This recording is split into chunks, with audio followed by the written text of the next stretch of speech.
CAA के मुद्दे को लेकर को सुप्रीम कोर्ट में सुनवाई हुई और सुनवाई के दौरान सुप्रीम कोर्ट ने सरकार को एक बहुत बड़ा झटका दे दिया है और फौरी तौर पर सीएए लागू करने पर रोक लगा दी है। आज हम अपने इस वीडियो में आपको बताएंगे कि सुप्रीम कोर्ट में सुनवाई के दौरान क्या क्या हुआ और कैसे सरकार को बहुत बड़ा झटका लग गया है। साथ ही साथ सुप्रीम कोर्ट ने सरकार को नोटिस जारी कर दिया है।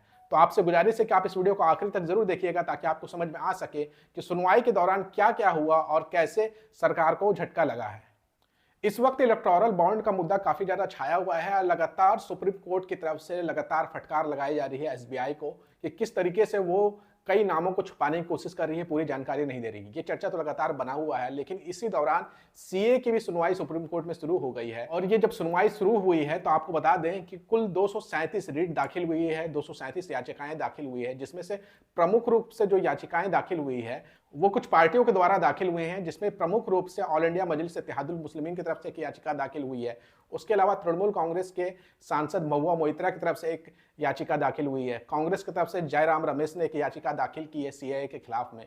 और उसके अलावा केरल की एक बहुत बड़ी पार्टी है, मुस्लिमों की पार्टी है, इंडियन यूनियन मुस्लिम लीग, उसके तरफ से याचिका दाखिल हुई है। असम के कई सारे स्वतंत्र संस्थानों की तरफ से भी याचिका दाखिल की गई है। जब सीएए को लेकर के सुप्रीम कोर्ट में सुनवाई हुई तब justice CJI Chandrachud, justice Pardiwala और जस्टिस मनोज मिश्रा ने सरकार की तरफ से पेश हुए सॉलिसिटर जनरल से जवाब दाखिल करने को कहा। जो 230 से ज्यादा याचिकाएं दाखिल हुई सीएए के खिलाफ में, उस पर जवाब दाखिल करने को कहा है। इसके ऊपर सॉलिसिटर जनरल का कहना था कि उन्हें जवाब दाखिल करने के लिए 4 हफ्ते का समय चाहिए, जिस पर सीजेआई चंद्रचूड़ ने कहा कि हम आपको 4 हफ्ते का समय नहीं दे सकते हैं, हम आपको केवल 2 हफ्ते का समय देंगे। जिस पर सॉलिसिटर जनरल का कहना था 230 से ज्यादा याचिकाएं दाखिल हुई है और उस पर जवाब देने के लिए हमें 4 हफ्ते का वक्त चाहिए, जिसको देखते हुए सीजेआई चंद्रचूड़ ने 4 हफ्ते का समय ना दे करके और 2 हफ्ते का भी समय ना दे करके थोड़ा और उनको समय दे दिया और 3 हफ्ते के अंदर जवाब दाखिल करने को कहा है। अगली सुनवाई जो है वो 8 अप्रैल को होगी सीएए की। तब तक फौरी तौर पे कह सकते हैं कि इस सीएए के ऊपर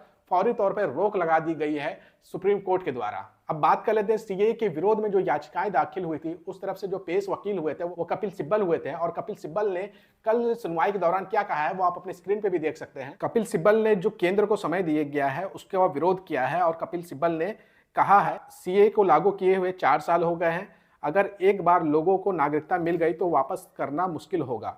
उन्होंने कहा इसके बाद ये याचिकाएं निष्प्रभावी हो जाएंगी। कपिल सिब्बल ने कहा ये नोटिफिकेशन का इंतजार कर सकते थे, हम समय का विरोध नहीं कर रहे हैं, 4 साल बाद ऐसे क्या अर्जेंसी हो गई। इसके साथ ही कपिल सिब्बल ने अदालत से नोटिफिकेशन पर रोक लगाए जाने की मांग की है। यानी कि कपिल सिब्बल जो है वो भी मांग कर रहे हैं कि किसी तरीके से भी फिलहाल सीए के ऊपर रोक लगा दी जाए, जो कि फौरी तौर पर ऑलरेडी रोक लग गई है क्योंकि अगली सुनवाई जो है वो 8 अप्रैल को हो रही है। तो अभी जो है सीए को लागू कर देना पूरी तरीके से इजी नहीं दिखाई दे रहा है। वहीं सीए की तरफ से जो और याचिकाएं दाखिल हुई थी उसमें एक और वकील खड़ी हुई सुप्रीम कोर्ट के सामने और उनका नाम था वकील इंदिरा जैसी। उन्होंने सीए पर रोक लगाने की मांग की थी और उन्होंने भी कहा था कि यह मामला बड़ी बेंच को भेजा जाना चाहिए। वहीं सीजेआई ने कहा जवाब के लिए केंद्र सरकार को कुछ समय दिया जा सकता है क्योंकि वह कुछ और समय मांगने के हकदार है। वहीं सुप्रीम कोर्ट ने पूछा कि 236 याचिकाओं में से कितने मामले में अदालत ने नोटिस जारी किया है। वहीं वरिष्ठ वकील कपिल सिब्बल ने कहा कि 4 साल पहले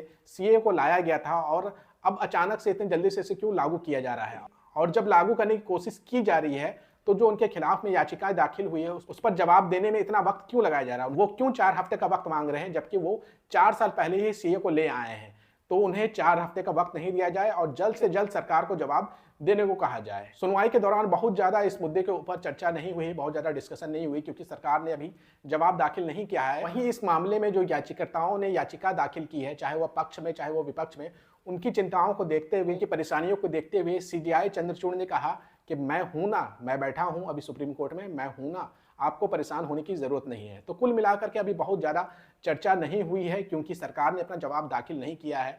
सरकार अगर एक बार अपनी जवाब दाखिल कर देती है, जो जो सवाल उठाए गए हैं, सवाल पूछे गए हैं, क्यों मुस्लिमों को जो है सीए से अलग रखा गया है, क्यों ट्रांसजेंडरों को सीए से अलग रखा गया है, क्यों उन लोगों को अलग रखा गया है जो किसी धर्म को नहीं मानते हैं, क्यों श्रीलंका के तमिलों को अलग रखा गया है। इन तमाम मुद्दों पर चर्चा तभी हो पाएगी एक सही दिशा में जब सरकार जवाब दाखिल करेगी, और सरकार जो है वो समय मांग रही है। और आप जानते हैं समय इसलिए भी मांगा जा रहा है, चुनाव के ऐन मौके पर सीए को लागू किया गया है और इसके पीछे जो लोगों का मानना है कि इसके पीछे राजनीतिक फायदे उठाने की कोशिश की जा रही है सीए के जरिए, और उसी को देखते हुए ज्यादा से ज्यादा समय जो है सरकार लेना चाह रही है। बहरहाल अगली सुनवाई जो है वो 8 अप्रैल को होगी और 8 अप्रैल को देखना होगा कि सरकार अपना जवाब दाखिल करती है।